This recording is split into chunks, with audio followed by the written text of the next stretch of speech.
Kali ini saya akan membahas ya tentang bagaimana cara men-setting pressure switch atau biasa orang nyebutnya otomatisnya pompa.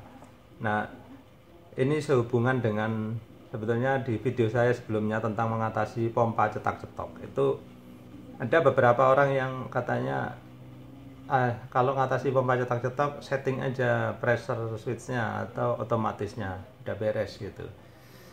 Nah, kemudian video-video lain di YouTube ya, video-videonya banyak sekali memang yang mengajarkan untuk mengatasi pompa cetak-cetok itu di setting ya, pressure switch-nya dikencengin gitu.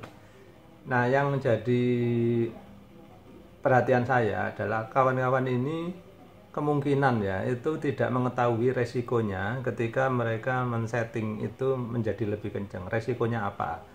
Nah, saya kasih tahu aja ya di awal ya. Resikonya kalau kita menaikkan setting tekanan otomatis, maka kita akan menambahin beban dari pompa. Kenapa? Karena pompa itu dari pabriknya sudah dirancang dengan setting tekanan tertentu sehingga otomatisnya itu udah dirancang dia akan mati di tekanan tertentu. Nah, saya beri contoh ini.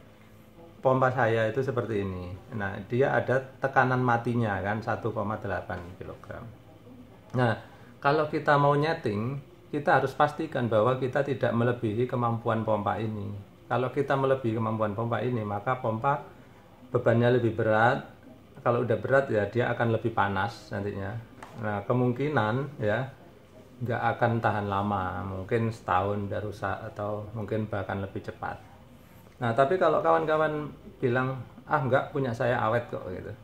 Ya terserah, karena pompa-pompa Anda sendiri, jadi resikonya di Anda. Kalau Anda merasa awet dan aman, nggak apa-apa. Tapi kalau pengen ikut cara saya, nanti saya akan jelaskan. Nah, kemudian sekalian aja ya, karena kita ngomongin tentang otomatis atau pressure switch, nantinya saya akan ngomongin juga bagaimana langkah yang aman memasang flow switch, kemudian juga APC juga ya. APC itu automatic pump controller gitu, bentuknya seperti ini. Nah, pada prinsipnya itu mirip-mirip ya. Saya kasih tahu di awal aja ya kawan-kawan, untuk menyetel pressure switch atau otomatis tadi, kemudian masang flow switch juga atau juga masang APC, kawan-kawan paling tidak harus punya salah satu alat ini ya. Nah, alat ini, yang ini adalah pressure gauge. Pressure gauge ini fungsinya untuk mengetahui tekanan ya. Kenapa? Ya karena kan pompa tadi saya bilang tekanannya itu udah dirancang maksimal di tekanan tertentu. Kalau punya saya ini 1,8. Nah, ketika kita nyeting tidak boleh lebih dari ini. Kalau lebih nanti bikin pompa cepat rusak. Kemudian kalau yang tang ampere ini, dia fungsinya apa? Ya mirip-mirip ya, tapi ini dari sisi listriknya. Nanti saya akan kasih tahu caranya. Yang penting ketika kita menyetel otomatis ini ya, nanti arus listrik yang kita dapatkan atau arus listrik yang dikonsumsi oleh pompa tidak boleh melebihi dari speknya pompa ini. Kalau melebihi ya nanti seperti saya bilang tadi kurang awet ya, bisa cepat rusak. Kemudian selain cepat rusak ya kawan-kawan, mungkin kawan-kawan nggak menyadari bahwa dengan menaikkan tekanannya itu beban pompa bertambah, maka beban listrik ya itu juga kemungkinan bertambah. Tapi mungkin untuk kawan-kawan yang banyak uang nggak terlalu peduli ya dengan biaya listrik, ya udah. Kemudian di samping itu saya pakai kesempatan ini juga untuk menerangkan ya kelemahan pompa yang memakai tabung yang tidur ya, yang ada di samping. Kan pompa ada yang tabungnya di atas, ada yang tidur di samping. Ya merek-merek Shimizu, Sanyo atau Panasonic mungkin semuanya ada yang tabung di samping ya. Nah, saya akan menyarankan tabungnya di atas. Nanti alasan-alasannya apa, nanti kita bahas ya. Nah, untuk kawan-kawan yang pengen tahu langsung cara nyetingnya, silakan aja kawan-kawan langsung lompat ke menit ini. Tapi kalau kawan-kawan pengen tahu latar belakangnya, kenapa kok pompa itu kenapa dipasangin pressure switch ya, kenapa kok ada tabung udaranya, maka saya anjurkan kawan-kawan mengikutinya dari awal sampai selesai. Ayo kita pelajari ya. Nah, ini saya sudah gambarkan gambar sederhana tentang bagaimana cara kerja pompa. Ayo kita urut aja ya. Di sini ini adalah colokan ke PLN ya.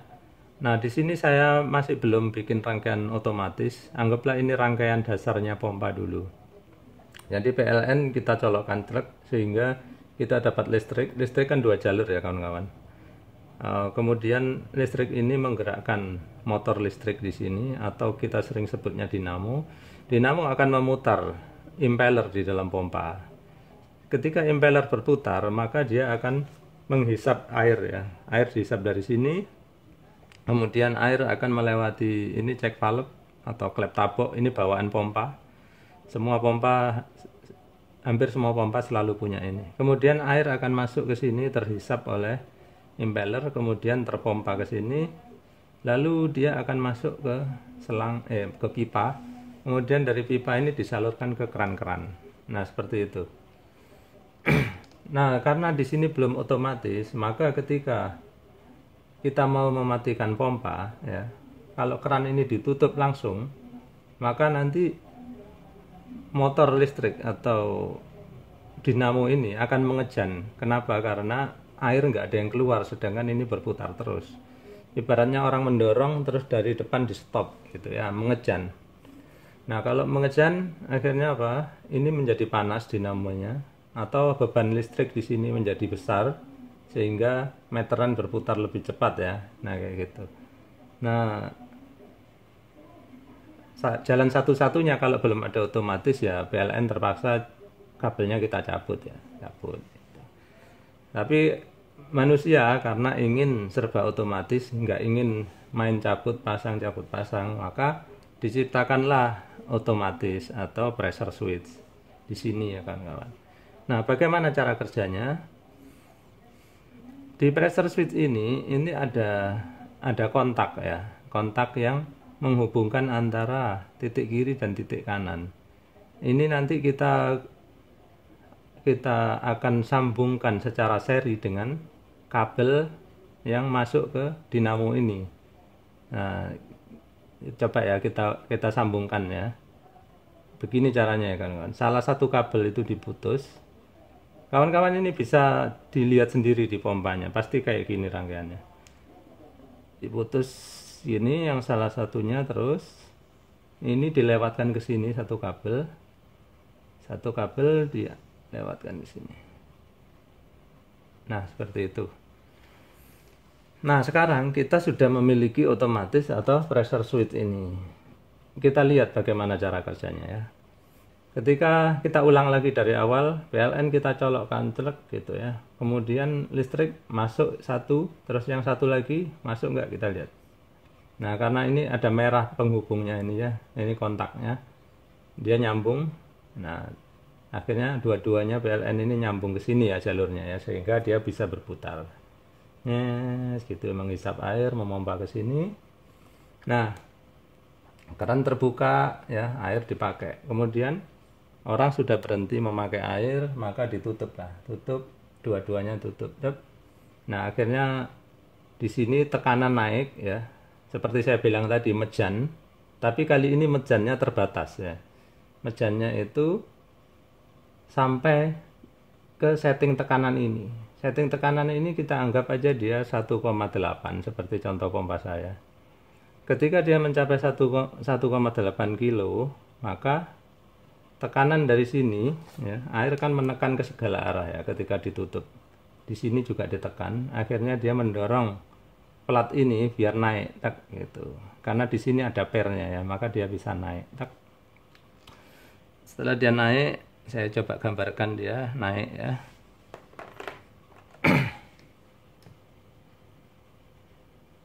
Setelah naik di sini, akhirnya dia memutus jalur kabel ini ya. Kalau jalur kabel ini putus, maka lihat, dia listrik hanya masuk satu kaki aja, satu kaki lagi terputus di sini, sehingga dinamo akan mati. Nah, seperti itu ya cara kerjanya. Nah, ketika di sini keran dibuka lagi, ya, keran dibuka lagi, tekanan akan menurun tiba-tiba karena apa? Air di sini tadi kan mendorong ke segala arah, dia mejan, begitu dibuka, air akan lari ke sini. Begitu air lari ke sini, maka merahnya ini akan turun kembali, tik gitu, karena nggak ada yang menekan lagi ya. Dia akan turun tik, sehingga membuat dinamo ini berputar lagi. Nah, dinamo berputar, air mengalir. Nah, sekarang yang menjadi masalah adalah, tadi mudah-mudahan yang tadi cara kerjanya udah paham ya kawan-kawan, sesederhana itu. Nah, kemudian yang menjadi masalah adalah ketika pemakaian di sini dan pemompaan di sini tidak seimbang. Bagaimana tidak seimbang itu?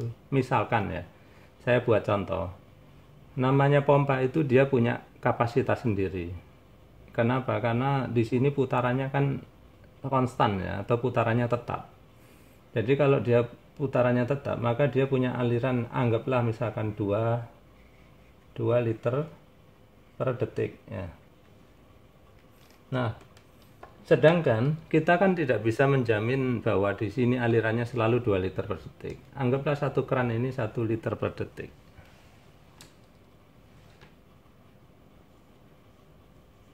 Satu keran lagi 1 liter per detik. Nah, kalau dua-dua keran ini dibuka, maka aliran di sini pas ya. Pompanya memompa 2 liter per detik, yang keluar juga 2 liter per detik, 1 tambah 1. Nah, yang jadi masalah ketika satu keran ini saya tutup, misalkan satu keran ini saya tutup jadi 0 di sini ya. Kemudian yang sini keluarnya 1 detik. 1 liter per detik. Maka di sini terdapat kelebihan suplai ya. Nah, kelebihan suplai itu terjadi seperti ini. Di sini menyuplai 2 liter per detik, sementara keluarnya hanya 1 liter per detik. Maka di sini itu mengejan juga, mengejan gitu ya. Terus mau buat pelarian nggak bisa, akhirnya dia akan mematikan ini, mematikan apa, otomatis ya, cetak gitu, mutus. Akhirnya dinamo mati karena dia masih mengalir. Begitu dia mati, habis itu aliran kan masih terjadi, tekanan langsung turun sehingga dia turun lagi nih, apa namanya, otomatisnya cetok gitu. Nah, begitu dia nyala, di sini alirannya 1 liter, sini 2 liter, tetap terjadi lagi, cetak cetok, cetak cetok, cetak cetok. Makanya jadi cepat, cetak cetok, cetak cetok, cetak cetok gitu. Itu kenapa? Karena terjadi ini tadi, aliran yang terlalu kecil ya, dibandingkan dengan suplai pompa. Nah, akhirnya kawan-kawan bingung kan kalau cetak-cetoknya cepat gitu. Nah, ini pun dialami oleh rancangan awal-awal pompa gitu ya. Pada akhirnya insinyur-insinyur pompa ini mereka merancang sebuah tabung gitu ya kawan-kawan. Tabung ini fungsinya adalah menampung sementara air yang kelebihan tadi. Ya, ini suplainya 2, sini 1, kelebihan 1 liter per detik. Nah, 1 liter per detik, kalau tadi kan dia bikin cetak-cetok nih ya. Sekarang kita perhatikan, lihat. Di sini nyuplai 2 liter per detik, sini keluar 1 liter per detik. Kan terjadi kelebihan 1 liter per detik. Maka air akan sebagian akan dialirkan ke sini, kelebihannya 1 liter per detik ya, masuk ke sini. Nah, air yang masuk ke sini akan ditampung. Di sini itu ada kayak balonnya ya kawan-kawan, balon di dalam tabung itu. Dia akan membesar karena apa? Didorong air, air akan memenuhi balon ini. Makin besar sampai segini. Nah, setelah air membesar sampai segini, barulah udah nggak bisa membesar lagi akhirnya. Karena apa? Di sini ada angin ya, sampai tekanannya tercapai 1,8. Di contoh pompa saya tadi 1,8 kilo, setelah tercapai 1,8, maka ini baru mati, cetok gitu. Nah, kawan-kawan lihat bedanya ya. Tadi kalau nggak pakai ini, dia langsung cetak. Kalau dia ada tabung udara, maka dia akan mengisi dulu tabung, baru mati, cetok gitu. Nah, begitu pula setelah dia mati, ya, air sini kan masih mengalir 1 liter per detik. Nah, air yang di sini mengalir itu nggak perlu menyalakan pompa dulu. Kenapa? Karena dia tekanannya kan masih 1,8 tuh. Air di sini akan turun dulu terus gitu kan. Turun dulu sampai tercapai tekanan tekanan turunnya si otomatis ini. Misalkan balonnya udah mengecil lagi ya. Anggaplah balonnya udah mengecil lagi tinggal segini ya. Sehingga tercapai tekanan bawah dari otomatis saya ini adalah 1,1 kg. Maka sini baru cetok gitu, baru nyambung lagi. Sehingga terjadi aliran seperti tadi, terus terulang lagi, dia akan mengisi lagi, cetok gitu. Jadi cetak-cetoknya lebih lambat ya kawan. Jadi kalau mau diibaratkan kayak mobil itu ini suspensinya ya, biar nggak terlalu kasar cetak-cetoknya. Jadi ada empuknya lah, cetok, ya berarti cetek, cetok gitu. Sementara di sini juga gitu, keluarnya juga terus-menerus, continue gitu ya. Ya mungkin ada naik turunnya tekanan di sini ya wajar karena memang terjadi kenaikan dan penurunan tekanan di tabung udara ini. Tapi yang jelas pompa ini dia tidak akan bekerja cetak-cetoknya udah nggak cepat lagi ya. Karena apa? Kalau cetak-cetoknya cepat dia terlalu sering untuk start, padahal waktu start itu adalah berat ya. Kalau berat dia ininya nanti cepat rusak ya. Di dalam itu ada kumparan tembaga, kawat tembaga, dia bisa cepat rusak karena sering start itu arusnya tinggi, arus listriknya ya. Nah, mudah-mudahan sampai di sini bisa dipahami ya kawan-kawan tentang fungsi dari otomatis dan tabung ini. Nah, kemudian banyak yang salah paham tentang bagaimana cara penyetingan ini ya. Karena apa? Kawan-kawan mungkin mengalami cetak-cetok cepat ya.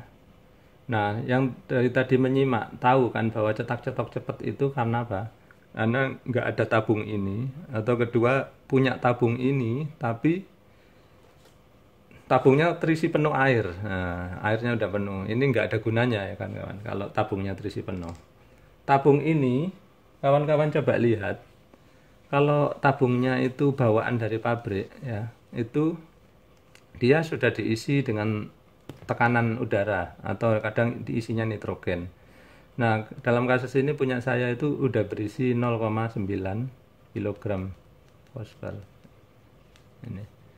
Nah, kalau kawan-kawan lihat dia nggak ada tekanan, ya berarti sudah rusak gitu ya kawan-kawan.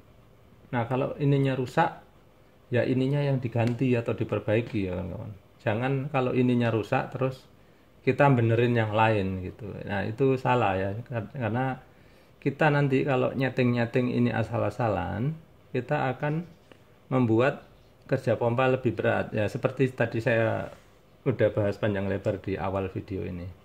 Jadi intinya kawan-kawan kalau punya tabung pastikan ada tulisannya seperti ini. Nah kalau enggak ada tulisannya 0,9 ya 1 atau 1,1 atau berapa boleh lah. Yang penting ini ada ukurannya. Kalau dia nggak ada ukurannya berarti itu tabung kosong yang ya hampir gunanya itu sangat kurang lah fungsinya nanti. Nah nanti akan saya bahas juga tentang tabung yang bawaan pompa tapi yang kosongan, nggak ada tekanannya gitu ya. Terus efek buruknya apa nanti kita akan bahas. Tapi yang pertama saya seperti janji saya tadi, saya bilang mau nyeting ini ya pressure switch di sini atau otomatis. Nah kawan-kawan mungkin saya ini nggak ngajarin nyeting pressure switch kalau dia masih bagus ya. Karena meskipun cetak-cetok seperti saya bilang tadi masalahnya kan dari tabung. Tapi kalau kawan-kawan mungkin udah terlanjur beli kemudian pengen nyeting, maka caranya adalah seperti ini. Kalau kawan-kawan buka tutupnya dari otomatis itu ya, kawan-kawan akan jumpai di dalamnya itu ada baut kecil di mana dia bisa diputer-puter pakai obeng. Nah, cara menaikkan tekanan itu dengan cara memutar ke kanan ya. Kalau menurunkan tekanan diputar ke kiri. Nah, tapi sebelum kawan-kawan memutar-mutarnya ini, kawan-kawan harus memastikan bahwa cara kita ini aman. cara aman itu bagaimana? Kawan-kawan harus membeli ya sebuah pressure gauge itu atau alat ukur tekanan ya, dipasangkan di ya daerah mana yang jelas itu keluaran dari pompa. Nah, pressure gauge itu gambarnya ya seperti ini ya. Nah, lalu pressure gauge ini nanti kawan-kawan cari ya, tandai ini. Misalkan kawan-kawan cari, kalau kayak pompa saya ini kan 1,8 kg ya, maka saya akan mencari titik 1,8 gitu. 1,8 nanti biasanya dia akan dekat dengan 2 kg ya kan kawan. Nah, kalau ada 2 tandain dulu. Nah, mulailah kita setting ini ya. Kawan-kawan silakan menyalakan pompanya. Terus dibuka kecil sini ya, sehingga nanti dia bisa cetak-cetok. Ketika dia mulai cetak-cetok, kawan-kawan lihat, dia itu paling tinggi tekanannya berapa. Kalau di situ masih 1 kilogram atau 1 bar gitu ya, silakan dikencengin dengan cara diputar ke kanan. Terus perhatikan, ini kan cetak-cetok terus. Ketika dia udah mencapai 1,8, berhentilah di situ ya. Jangan ditambah lagi. Kok Pak masih cetak-cetok? Iya, kalau masih cetak-cetok, masalahnya bukan di pressure switch ini ya kawan-kawan. Masalahnya ada di tabung ini gitu. Nah, pastikan tabung kita ini udah bagus gitu ya. Nah, kemudian ini cara pertama ya. Cara kedua, kalau kawan-kawan kebetulan di rumah itu punya tang ampere. Tang ampere itu gambarnya seperti ini. Nah, ini yang ngerti listrik aja ya kan. Tang ampere itu tidak perlu memutus kabel ya. Jadi ini cukup dikalungkan di sini. Terus nanti di sini kita akan membacanya. Nah, di sini ada displaynya. Nah, kawan-kawan perhatikan ketika di sini coba dibuka kerannya itu sehingga dia cetak-cetoknya nggak terlalu cepat ya. Nah, ketika dia putaran stabil ya, ampernya itu atau arus listriknya itu kawan-kawan perhatikan. Nah, seperti contohnya pompa saya ini, arus masukannya itu 1,55 ampere. Nah, di sini pastikan kawan-kawan membacanya itu tidak lebih dari 1,55 ampere. Tapi ini arus pas ketika pompa hampir mati ya kawan-kawan. Tapi waktu start dia pasti lebih dari ini. Misalkan dia 3 ampere, itu nggak masalah karena memang waktu start dia ampernya akan 2 kali lipat. Nah, ini khusus untuk yang ngerti listrik aja. Yang nggak ngerti listrik mendingan pakai alat ini aja tadi. Nah, tadi itu terus ada yang komentar, Pak ngapain pakai tabung segala, ini buang aja terus kita pakai ini kita kan yang ini. Ada yang komentar kayak gitu di video saya. Saya cuman balesin, tabung ini ada gunanya, gunanya seperti yang saya jelaskan tadi. Terus yang kedua, kalau nggak ada gunanya, ngapain pabrik susah-susah bikin gitu kan? Yang bikin itu insinyur gitu ya, mereka itu engineer yang udah paham betul apa kebutuhan pompa ini. Kalau kita main pinter-pinteran dibuang aja gitu, kenapa kita nggak jadi insinyur pompa aja gitu ya kan? Ini barang ada itu pasti ada gunanya ya kawan-kawan. Dari pabriknya itu mereka tahu apa yang terbaik untuk pompa ini. Tapi ya terserah, kalau ini kan pompa kawan-kawan sendiri. Kawan-kawan yang beli pakai uang sendiri, kalau mau diotak-atik dengan serampangan ya resikonya tadi saya udah utarakan. Baik, sekarang itu ya kita sekalian tadi saya bilang kan kita bahas juga tentang bagaimana cara pemasangan flow switch ya kawan-kawan. Nah, banyak pemakaian flow switch itu dianjurkan di pompa pendorong ya. Nah, kalau misalkan kita punya pompa seperti ini lalu kita pakai dia untuk pendorong, maka mungkin tabung ini nggak perlu dipakai lagi gitu ya. Tapi menurut saya sih baiknya tetap punya ya. Karena seperti saya bilang tadi itu seperti suspensinya mobil. Nah, misalkan kawan-kawan pengen menginstal flow switch ya. Flow switch kan kita pasangnya di sini gitu. Nah, flow switch ini cara kerjanya dia harus ada aliran, ya, makanya dia itu hanya bisa dipakai untuk pompa pendorong yang tandonnya atau torennya di atas atau paling enggak sejajar dengan pompa. Kalau torennya di bawah nggak bisa kawan-kawan pakai ini ya. Nah, cara rangkaiannya nanti kan ada 2 kabel keluar dari sini, sama disambungkan seperti ini. Jadi karena kawan-kawan udah nggak pakai lagi pressure switch ini, ya kabelnya dialihkan ke sini aja gitu. Nah,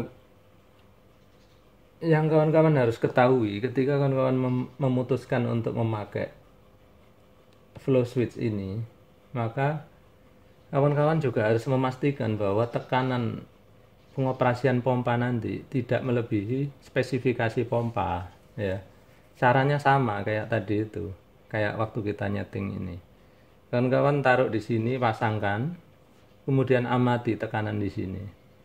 Dia akan melebihi 1,8 enggak?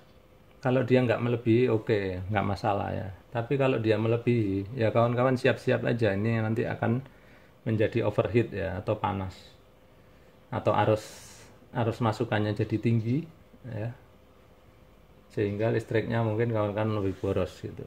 Nah, itu resikonya ya. Kemudian kalau pakai APC gimana Pak? Automatic Pump Controller. Ya sama saja. Ini mau pakai flow switch, pakai APC, pakai pressure switch, semuanya proses pemasangan itu, proses penyetingan harus memakai ini atau ini tadi ya. Kalau yang paham listrik pakai ini boleh, yang nggak paham listrik pakai pressure gauge ini. APC ini kelihatannya canggih ya kawan-kawan, tapi karena canggih itu jadi mahal ya.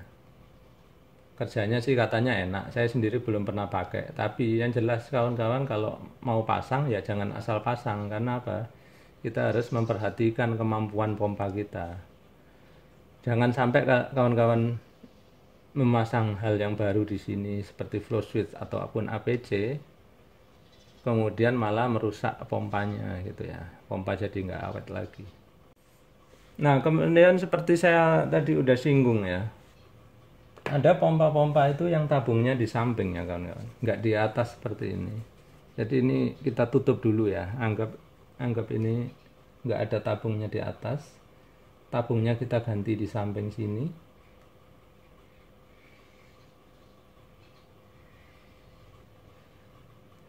Nah, ini saya kemarin tuh lihat dari videonya Mas Halim channel ya. Nah, Mas Halim ini bagusnya dia pakai pompanya langsung jadi real gitu.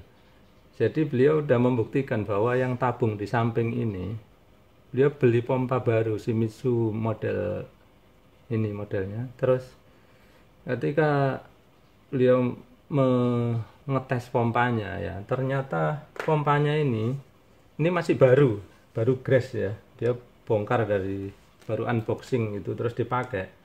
Ternyata di sini itu nggak ada diafragmanya atau nggak ada balonnya kawan-kawan ya. Sehingga begitu dipakai pompa ini, air itu langsung menggenang, masuk ke tabung ini seperti itu. Nah, air yang udah masuk ini nggak bisa keluar lagi kecuali kita copot, kita keluarin. Nah, kalau air sudah memenuhi sini, akhirnya apa? Di sini cetak-cetok cepet, tektok itu. Padahal pompa masih baru, udah tektok itu. Nah, dari situ saya ambil kesimpulan bahwa resikonya tabung yang samping itu kayak gitu ya kan. Kalau tabung samping ini kita harus pastikan bahwa dia itu memiliki diafragma atau balon di dalam ya. Sehingga di sini biasanya akan dituliskan biasanya berapa? 0,9 kg force per cm persegi, atau misalkan 1,1 atau 1,0, paling tidak itu sekitar itu ya, kurang lebih 1 kg gitu. Nah, kalau nggak ada tulisan ini berarti dia tabung kosongan aja ya kan. Kalau tabung kosongan dipasang di samping ya hampir nggak ada gunanya, karena dia akan cepat terisi air kayak itu tadi, sehingga tektoknya cepat. Nah, kalau menurut saya ya, mendingan kita pilih tabung atas itu. Kenapa? meskipun nanti ternyata dia tabung kosong, paling tidak itu masih bisa main ya. Air itu nggak memenuhi ruangan ini langsung. Kalau ini kan air ngalir aja nih, nggak usah dikasih tekanan pun akan mengalir aja masuk. Karena bentuknya dialiri kan, dialiri air. Tapi kalau naik air kan nggak akan bisa naik kalau di sini mampet ya. Kecuali di sini dibocorin gitu, maka air naik sampai habis. Nah, seperti itu. Nah, sekarang kita sudah pada kesimpulan ternyata untuk menyeting otomatis pressure switch maupun flow switch ataupun APC, kawan-kawan harus punya cara tertentu memakai alat tadi itu, pressure gauge ataupun tang ampere ya, salah satunya boleh, sehingga tidak membahayakan pompa ini sendiri dan pompa akan menjadi awet itu. Jadi kalau kita asal pasang, kita nggak tahu settingannya, sehingga mungkin akan membahayakan bagi pompa. Nah, kemudian kesimpulan kedua tadi yaitu pemakaian tabung yang samping ini beresiko. Karena apa? Kalau tabungnya itu tidak memiliki diafragma ataupun balon di dalamnya, maka dia hampir tidak ada gunanya gitu. Sehingga saya anjurkan lebih baik pakai tabung yang di atas gitu. Nah, tabung lebih besar lebih baik, meskipun kawan-kawan punya pompanya kecil, dipasang tabung yang besar ya, mau besarnya 1 meter kubik ya nggak apa-apa, asalkan tekanannya mampu ditahan oleh ini ya. Tapi kalau kawan beli yang merek apa aja lah, DAP atau Shimizu ataupun apa, pastikan bahwa tabung ini itu bisa diisi tekanan tekanan angin atau nitrogen gitu ya. Terus kadang ada yang nanya, Pak, isinya bagus udara atau nitrogen? Saya bilang nitrogen lebih bagus. Karena apa? Dia tidak cepat bikin karat di dalam tabung ini ya. Karena nitrogen itu biasanya dia lebih kering gitu. Terus dia tidak mengandung banyak oksigen, karena oksigen kan oksidan ya, dia yang membuat besi itu cepat berkarat gitu. Baik, terus jangan lupa bahwa ini isinya udara ya, atau nitrogen, jadi isinya bukan air. Jadi kalau kawan dibuka ini ternyata berisi air, berarti air itu tidak seharusnya ada di sana, harus dikeluarkan. Dia boleh keluar, air boleh masuk ya, tapi masuknya yaitu temporary aja ketika pompa sedang bekerja. Ketika pompa udah mati, nggak ada tekanan, harusnya air keluar semua ya. Baik, mudah-mudahan video kali ini bermanfaat untuk kawan-kawan. Kalau saya ada kekurangan, nanti saya akan koreksinya di pin komen ya, atau komentar yang saya pin paling atas biasanya. Nanti silakan kawan-kawan cek aja. Kalau ada update terbaru nanti saya update di situ atau di kolom description juga. Kemudian kawan-kawan kalau ada yang belum dipahami, silakan bertanya, nanti kita usahakan akan menjawabnya. Terus untuk kawan-kawan yang nggak setuju dengan cara saya ini, ya silakan aja. Ini bebas ya. Ini tadi cara saya, mungkin kawan-kawan punya cara sendiri. Silakan kalau pengen usul cara yang lain gitu ya. Misalnya punya pengalaman lain. Tapi pengalaman saya ini mungkin saya sudah lakukannya 20 tahun lebih. Dan sejauh ini berhasil aja, nggak ada masalah. Terima kasih kawan-kawan sudah menyaksikan.